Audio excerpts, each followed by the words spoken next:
तो फ्रेंड्स, हम लोग बात कर रहे थे स्टैटिस्टिक्स के पहले चैप्टर की और 2 वीडियो मैं इसकी ऑलरेडी आपके लिए अपलोड कर चुका हूँ। पिछली वीडियो में हम लोगों ने पढ़ा था कैरेक्टरिस्टिक्स ऑफ स्टैटिस्टिक्स, उसमें मैंने आपको शॉर्ट ट्रिक बताई थी। वो वीडियो अगर आपने नहीं देखी है तो ज़रूर देख लें। इस वीडियो में हम लोग एक टॉपिक पढ़ेंगे, लिमिटेशंस ऑफ स्टैटिस्टिक्स। मैं आपको उसके लिए भी शॉर्ट ट्रिक बताऊँगा, आपको बिल्कुल आसानी से याद हो जाएंगी सारी बातें। तो चलो टॉपिक के बारे में बात कर लेते हैं। टॉपिक है हमारे पास स्कोप ऑफ स्टैटिस्टिक्स की। अब स्टैटिस्टिक्स का क्या स्कोप है, बात करते हैं। ये स्कोप का मतलब क्या होता है। देखो, हम स्टैटिस्टिक्स तो समझ चुके हैं। स्कोप का मतलब होता है फील्ड ऑफ स्टडी, कि आखिर स्टैटिस्टिक्स के अंदर हमें क्या क्या पढ़ना है।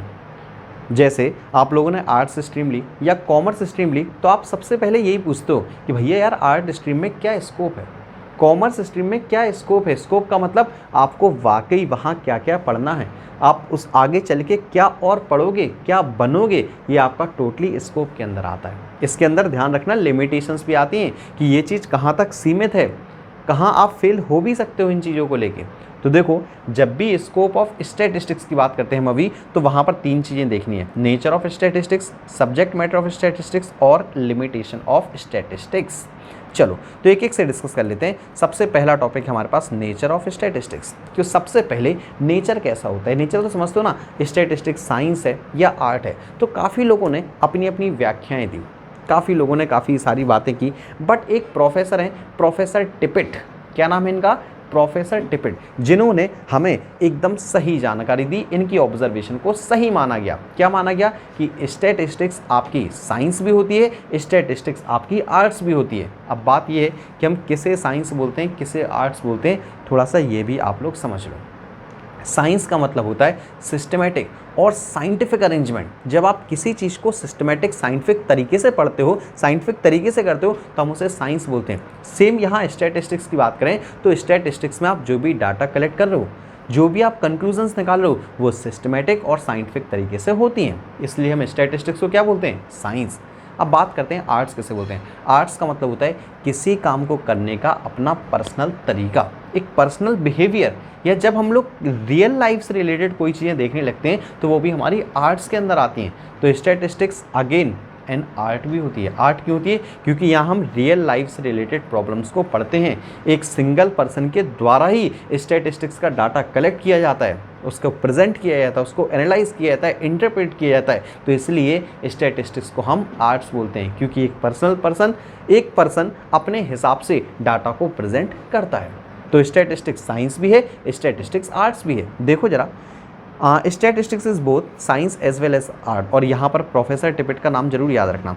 तो as science, statistics studies numerical data in scientific और सिस्टमैटिक मैनर। तो साइंस क्यों बोलते हैं, क्योंकि यहाँ पर न्यूमेरिकल डाटा होता है, वो भी कैसे, सिस्टमैटिक और साइंटिफिक मैनर में।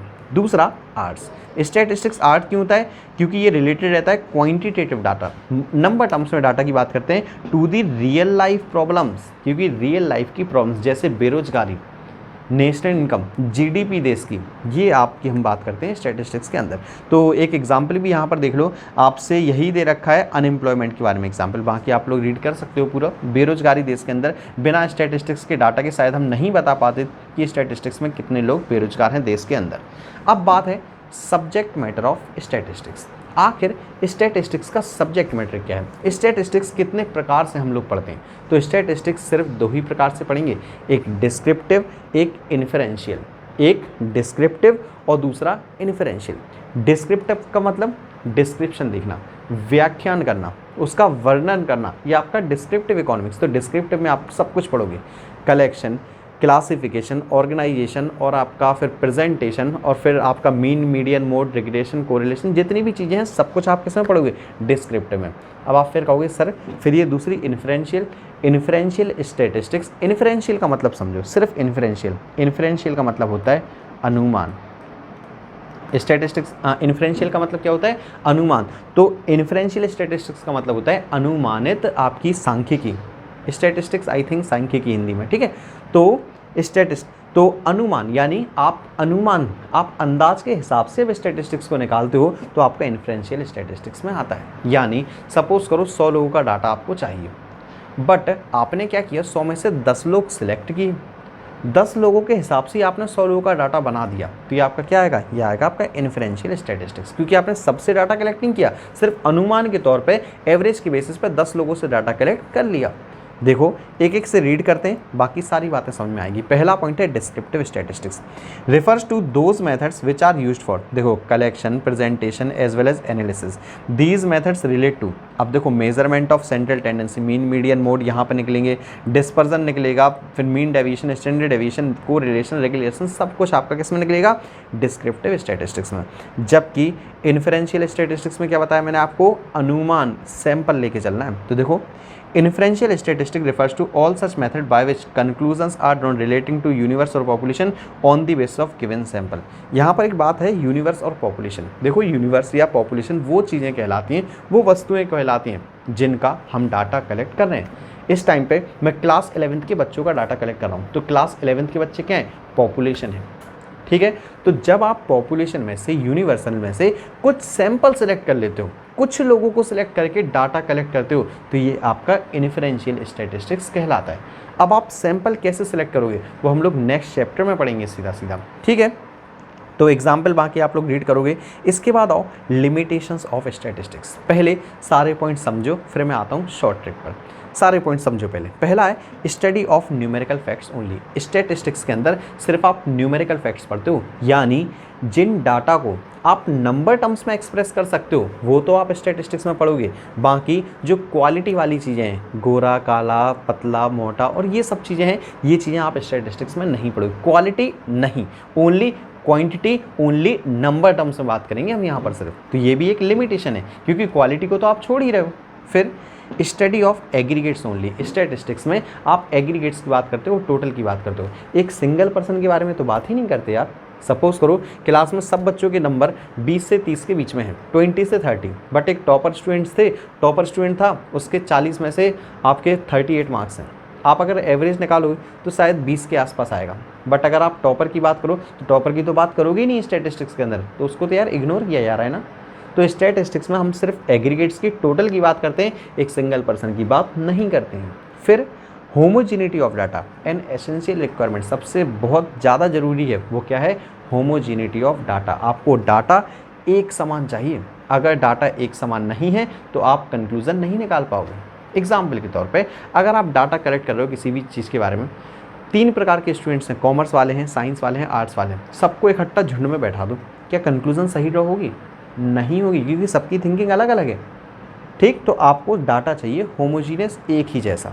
अगर हम डाटा कलेक्ट कर रहे हैं मजदूरों और इंजीनियर का, तो मजदूरों का अलग करना पड़ेगा, इंजीनियर का डाटा अलग कलेक्ट करना पड़ेगा, क्योंकि दोनों में गड़बड़ हो जाएगा। उसके बाद है results are true only an average. Statistics में जो भी रिजल्ट्स, जो भी कंक्लूजन्स निकलती हैं वो एवरेज बेसिस पे तो ठीक है, बट 100% ठीक नहीं होती हैं स्टैटिस्टिक्स का डाटा। फिर है विदाउट रेफरेंस रिजल्ट में be prove to be wrong. तो रेफरेंस दिए बिना रिजल्ट आपके गलत भी हो सकते हैं। अब आप रेफरेंस ज़रा याद करो, रेफरेंस आपको पता है, आपने कई नोटिस देखी होंगी, न्यूज़पेपर में एडवर्टाइजमेंट वगैरह देखी होंगी, फोटो वगैरह, उसके नीचे लिखा रहता है रेफरेंस कि ये हमने चीज़ कहाँ से कलेक्ट की है। आपने अच्छा कई टेबल देखी है, उसमें लिखा रहता है नंबर इन थाउजेंड्स, तो 000 उसमें नहीं इंक्लूड रहता है, बट वो थाउजेंड्स में रहता है। अगर ये चीज़ आप नहीं लिखो, अगर आप रेफरेंस ना दो, तो डाटा कई बार गलत भी हो जाता है हमारा। उसके बाद can be used only by experts. ये स्टैटिस्टिक्स सिर्फ एक्सपर्ट्स के द्वारा ही यूज़ किया जा सकता है, हर कोई स्टैटिस्टिक्स को नहीं समझ पाता है। एक साइंस वाले बंदे से आप कहो भैया ये जरा पाई चार्ट को समझा देना, नहीं समझा पाएगा। आप किसी साइंस वाले से ये बोलो कि भाई यार जरा इसका कोरिलेशन निकाल देना, आप नहीं निकाल पाओगे। साइंस वाला छोड़ो, स्टैटिस्टिक्स का पहला चैप्टर पढ़ रहे हो ना, मैंने तुम्हें एक क्वेश्चन दे दिया, मैंने भाई स्टैटिस्टिक्स पढ़ रहे हो, इंडेक्स नंबर निकालो, आप कहोगे सर पहले ही दिन इंडेक्स नंबर, आप तो पगला रहे हो बिल्कुल, तो आप नहीं निकाल पाओगे। जब तक आपको स्टैटिस्टिक्स की नॉलेज नहीं रहेगी, जब तक आप स्टैटिस्टिक्स में परफेक्ट नहीं रहोगे, तब तक आप इसे नहीं समझ पाओगे। तो स्टैटिस्टिक्स सिर्फ किसके द्वारा समझी जा सकती है, ओनली बाय एक्सपर्ट्स।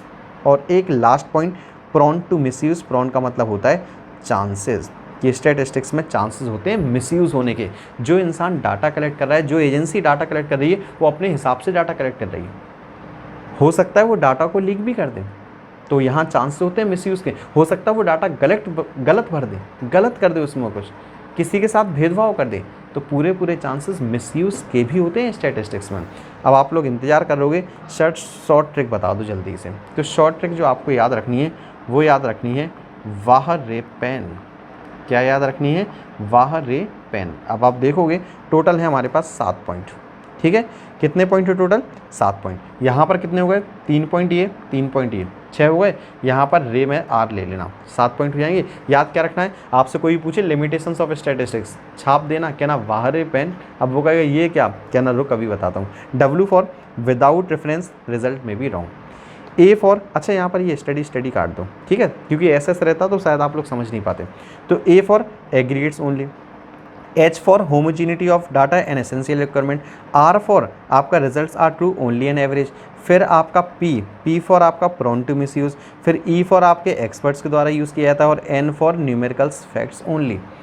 कहोगे सर 7 पॉइंट, बिल्कुल आसान। याद क्या रखना है? वाह रे पेन। जरा याद करो कैरेक्टरिस्टिक्स और फीचर्स में मैंने क्या बताया था? वहाँ पर मैंने बताया था आपके कार और पेन, आपके कार और पेन, और यहाँ पर वाह रे पेन। तो पेन पेन तो सेम हो गया। वहाँ था आपके कार, यहाँ पर है वाह रे, तो वाह रे पेन आपकी कार और पेन।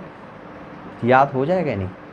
जल्दी बताओ, याद हो जाएगा? अगर याद हो जाएगा तो ठीक है। लग रहा है आपको कि भैया भूल जाएंगे हम, एक काम करो, कमेंट बॉक्स में 3 बार लिख के भेजो वाह रे पेन, वाह रे पेन, वाह रे पेन, 3 बार लिख के भेजो कमेंट बॉक्स में। मैं कहता हूँ गारंटेड आपको याद हो जाएगा। और जिन बच्चों को लग रहा है नहीं भैया हम वाह रे पेन तो याद रख लेंगे, लेकिन इनसे ये पॉइंट्स कैसे याद रहेंगे, ये भी तो भूल जाएंगे हम, तो एक काम करो, सब लोग, जो भी लोग इनको डाउट हो रहा है भूलने का, एक बार लिख के भेजो। W फॉर डैश करके लिखो, विदाउट रेफरेंस रिजल्ट में be wrong. A for study of aggregates only, H for आपका homogeneity of data essential requirement, R for results are true only an average, फिर P फॉर आपका prone to misuse, E for can be used only by experts, और N for study of numerical facts only. तो एक बार लिख के भेजो, मैं guarantee कहता हूँ आपको याद हो जाएगा। एक बार आप कमेंट बॉक्स में लिख के भेज दो, एक बार आप कॉपी में नोट कर लो। अगर आपको याद ना हो, नाम बदल देना फिर मेरा, ठीक है। तो फ्रेंड्स इस वीडियो में फ़िलहाल इतना ही। मिलता हूँ मैं आपसे नेक्स्ट वीडियो में, और नेक्स्ट वीडियो में ये चैप्टर आपका पूर्णतः समाप्त हो जाएगा, क्योंकि हमारे पास सिर्फ एक ही टॉपिक बचा है, वो है आई थिंक आपका फंक्शंस या importance of statistics in economics. तो फ्रेंड्स इस वीडियो में इतना ही। मिलता हूँ मैं आपसे बहुत ही जल्द नेक्स्ट वीडियो में।